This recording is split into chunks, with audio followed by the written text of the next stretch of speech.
Assalamualaikum warahmatullahi wabarakatuh. Perkenalkan, nama saya Indira Dwi Intan Putri dengan NIM belakang 013. Di sini saya akan menjelaskan tentang literatur review dengan topik 24 Hour Food Recall. Sebelumnya 20 Hour Food Recall merupakan salah satu metode penilaian yang digunakan untuk mengetahui asupan gizi dan juga asupan makan pada individu secara spesifik pada hari tertentu. Umumnya, 20 Hour Food Recall dapat dilakukan secara 1 kali 24 jam. Namun, hal ini akan menimbulkan bias data. Maka dari itu, untuk mengurangi adanya bias data, lebih baik 20 Hour Food Recall ini dilakukan secara repetisi 2-3 kali 24 jam. Lalu, 20 Hour Food Recall ini memiliki beberapa tujuan, yaitu salah satunya menilai asupan gizi dan juga menilai kebiasaan pola makan pada setiap individunya. Lalu, untuk meminimalisir adanya bias data, dilakukan repetisi sebanyak 2-3 kali recall. Selain itu, pada sampel dan juga sasaran, umumnya dibutuhkan sampel lebih dari satu dan juga terhitung pada populasi atau keluarga yang sama. Kebutuhan jumlah sampel ini juga ditentukan pada perhitungan statistik yang dilakukan. Untuk penggunaan 20 Hour Food Recall sendiri ini, menggunakan prinsip mengingat kembali konsumsi makanan pada waktu 24 jam yang dilakukan oleh responden dengan artian 24 jam ini itu dari bangun tidur hingga kembali tidur atau 24 jam sebelum terjadinya wawancara.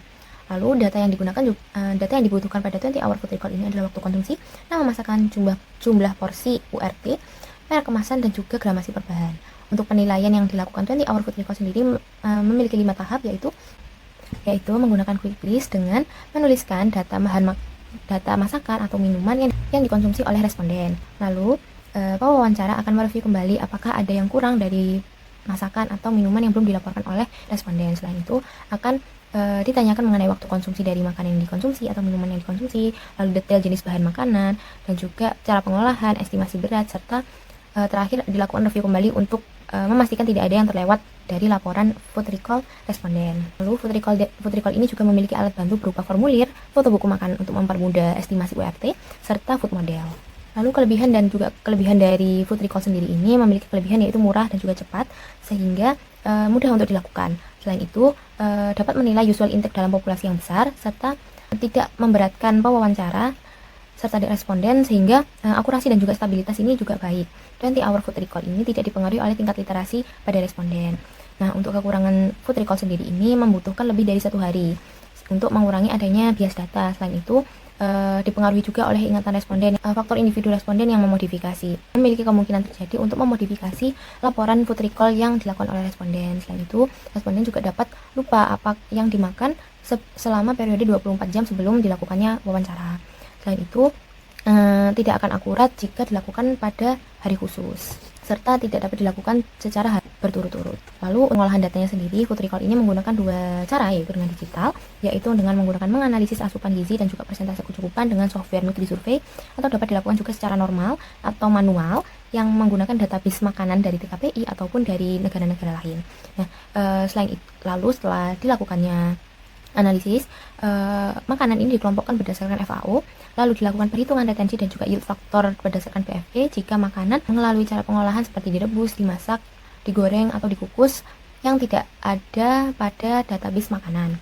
Lalu perhitungan kecukupan dapat didasari oleh AMDR, lalu EAR, dan juga 77% AKG. Metode 20 Hour Food Recall sendiri ini merupakan metode secara langsung, dikarenakan 20 Hour Food Recall ini bersifat retrospektif, yang dimana mengingat kembali atau berjalan mundur dengan mengingat kembali recall periode 24 jam sebelum adanya wawancara. Sasaran yang tepat untuk dilakukan food recall adalah secara individu yang dilakukan dalam satu keluarga atau populasi yang sama. Responden yang digunakan juga lebih baik berada pada usia lebih dari 8 tahun atau 12 tahun. Untuk uji validitas dan juga reliabilitas sendiri, ini saya bandingkan dengan metode SQFFQ, yang dimana 20 Hour Food Recall itu memiliki validitas lebih rendah dibandingkan SQFFQ. Validitas pada 20 Hour Food Recall sendiri ini hanya dapat menggambarkan asupan selama 24 jam atau dalam sehari saja, berbeda dengan SQFFQ yang dapat menggambarkan perhitungan asupan selama 1 bulan dalam jangka panjang. Lalu untuk reliabilitas sendiri akan lebih baik dilakukan lebih dari satu kali recall untuk mengetahui usual intake dari responden. Selain itu didukung juga dengan enumerator yang ahli serta alat bantu. Sedangkan pada SQFFQ memiliki reliabilitas untuk menggambarkan pola makan secara jangka panjang serta dapat menentukan rata-rata asupan energi dari food habits. Lalu untuk potensi kesalahannya sendiri, terdapat beberapa potensi yang terjadi jika dilakukannya metode food recall, yaitu kesalahan penilaian food recall dikarenakan pewawancara atau enumerator ini tidak terlatih, sehingga responden ini berusaha untuk memodifikasi konsumsi pangan responden untuk terlihat lebih baik di depan pewawancara dan juga memiliki hasil yang baik. Lalu juga faktor individu yang dimana mungkin terjadi miskomunikasi pada wawancara ataupun responden sehingga menimbulkan reaksi yang tidak diharapkan seperti responden yang berbohong dan juga enumerator yang tidak dapat menghasilkan data yang secara lengkap untuk penilaian food recall. Lalu untuk teknis kesalahan berikutnya adalah dilakukannya single food recall. Lalu pengambilan data pada hari khusus seperti mungkin responden diambil data recall itu di hari libur nasional, di hari libur hari raya, yang dimana terjadi kemungkinan bahwa asupan makanan responden itu meningkat daripada usual intake biasanya.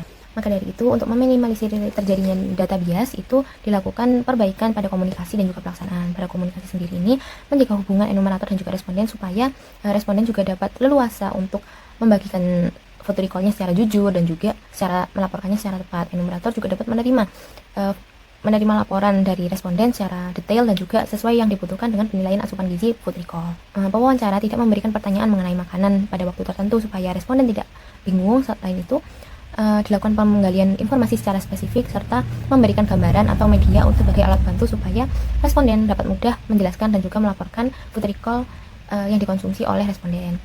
Lalu pada pelaksanaannya sendiri dilakukan lebih dari 1 kali 24 jam, tidak mengambil data pada hari khusus, libur khusus, dan juga melatih enumerator untuk meningkatkan akurasi data. Selain itu, melakukan responden di atas usia 12 tahun atau 8 tahun, dan juga tidak memberitahukan jadwal pengambilan data food recall pada responden supaya menghindari responden ini berbohong mengenai food recall yang akan dilakukan. Nah, berikut daftar pustaka yang saya gunakan pada literatur review untuk 20-hour food recall. Baik, sekian, terima kasih yang dapat saya sampaikan. Terima kasih.